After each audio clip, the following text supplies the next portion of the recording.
Voilà, dans cette vidéo, on a dit qu'on allait parler du coefficient de corrélation.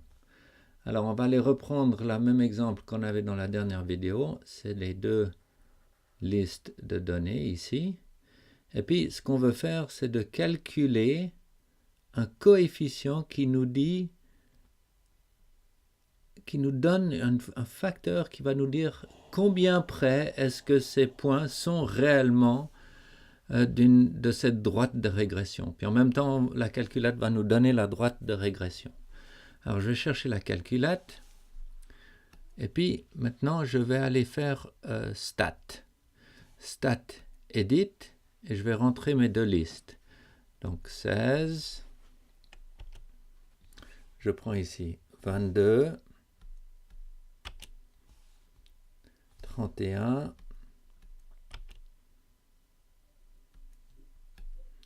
Et ainsi de suite. Et voilà, maintenant je suis en train de compléter la deuxième liste, 252, c'est bien ici, 248,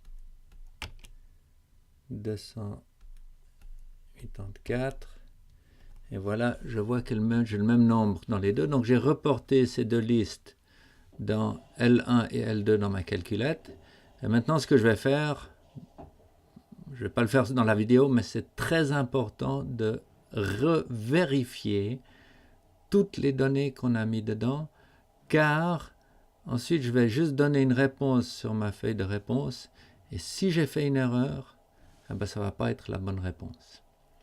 Bon, alors maintenant je vais dans Stat, parce que je vais aller calculer cette ligne de régression et puis cette coefficient de corrélation.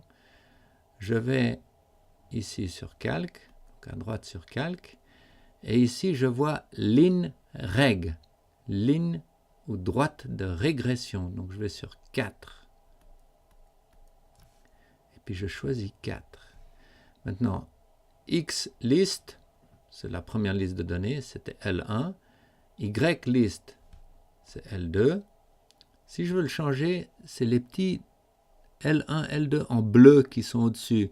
Donc si je veux mettre L4, là je fais seconde 4, et ça me fait L4. Si je veux mettre, je remets L2, parce que L2 c'était juste seconde L2. Fréquence list, il faut que ça soit vide. Store reg, il faut que ça soit vide. Calcul, bing. Alors, ça nous donne l'équation de la droite de régression. Si je remplace ce A par ce chiffre, ce nombre-là, ça va donner Y est égal à 6,53x plus B, c'est 99,1 à 3 chiffres significatifs. Donc Y est égal à 6,53x plus 99,1. Et ça, on peut demander à Google de nous le faire. Je vais revenir ici. Je vais aller faire un Advanced Edit. Attends un peu. Et puis, je lui demande d'aller montrer l'équation. Et voilà, il nous met l'équation ici. Y est égal à 6,53x plus 99,079. Voilà. Maintenant, ça c'est la ligne, la droite de régression. Mais on voulait aussi calculer le coefficient de corrélation. Et ça, le coefficient de corrélation, il n'apparaît pas ici. Et ça, c'est, je fais exprès parce que je veux vous montrer comment faire. Quand il n'apparaît pas, c'est que votre calculette n'est pas dans le bon mode. Alors, il faut que je tape sur mode ici. Puis après, il faut que je descende. Alors d'abord là, ma calculette devrait toujours être en degrés. Sinon, pour les sines, cosinus et tout ça, ça ne va pas marcher. Et ensuite, pour Stat Diagnostics, il faut que ça soit On. Alors, je mets sur On, je fais Enter. Et maintenant, je peux sortir avec Quit. Maintenant, je peux retourner dans Stat, Calc, LinReg. Et maintenant, il me montre ce dernier R, c'est ça qui m'intéresse. R, c'est le coefficient de corrélation, 0,9818. Alors, on va parler de ce R. Ici, c'est 0,982. Je vais le mettre ici. On a trouvé que R est égal à 0,982. Alors, je vais aller chercher l'image. Voilà. Alors là, je montre mon R. Ici, au milieu, on a deux sets de données. Quand on les regarde, on voit qu'il n'y a pas de corrélation. Et quand il n'y a pas de corrélation, le R, le coefficient de corrélation, il est égal à 0. Ça veut dire qu'il n'y a pas de corrélation.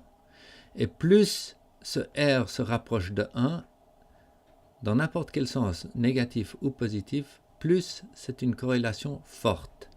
Donc si R est à négatif 1, ça veut dire que c'est une corrélation parfaite. Tous ces points sont sur une ligne, une droite. Et donc la corrélation est parfaite et donc elle est 1. Négatif, ça veut dire que c'est une corrélation négative. Elle descend vers la droite. Et dans l'autre sens, si c'est une corrélation parfaite positive, alors R sera plus 1. R ne peut pas être plus que 1 ou moins que moins 1. C'est entre 1 et moins 1. Et puis maintenant, il y a quelques règles au BI. On dit que si R est entre 1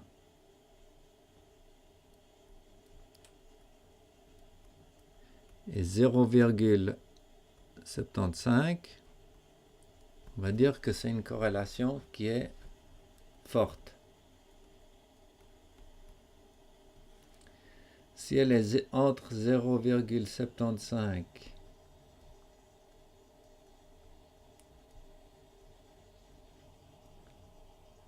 et 0,5, on dit qu'elle est moyenne. Si elle est entre 0,5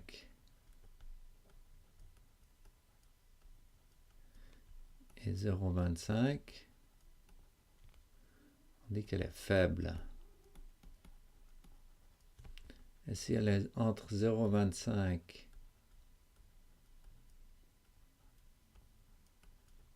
et 0, on dit qu'elle est très faible. Donc il faut qu'elle soit moyenne ou forte pour qu'on considère la droite de régression comme étant valable comme estimation. Si elle est faible ou très faible, ça veut dire qu'il n'y a quasiment pas de corrélation et puis on ne peut pas faire d'estimation avec. L'autre truc qu'il faut savoir, c'est que ici, on parle de la valeur absolue de R, c'est-à-dire sans le signe. Ça veut dire que si la corrélation est, par exemple, comme ici, 0,982, c'est entre 1 et 75, ça c'est une corrélation forte, positive. Mais si elle était imaginons qu'elle était de moins 0,982, alors la valeur absolue c'est toujours 982, donc elle est toujours entre 1 et 75, et on dirait que c'est une corrélation forte, négative. Voilà.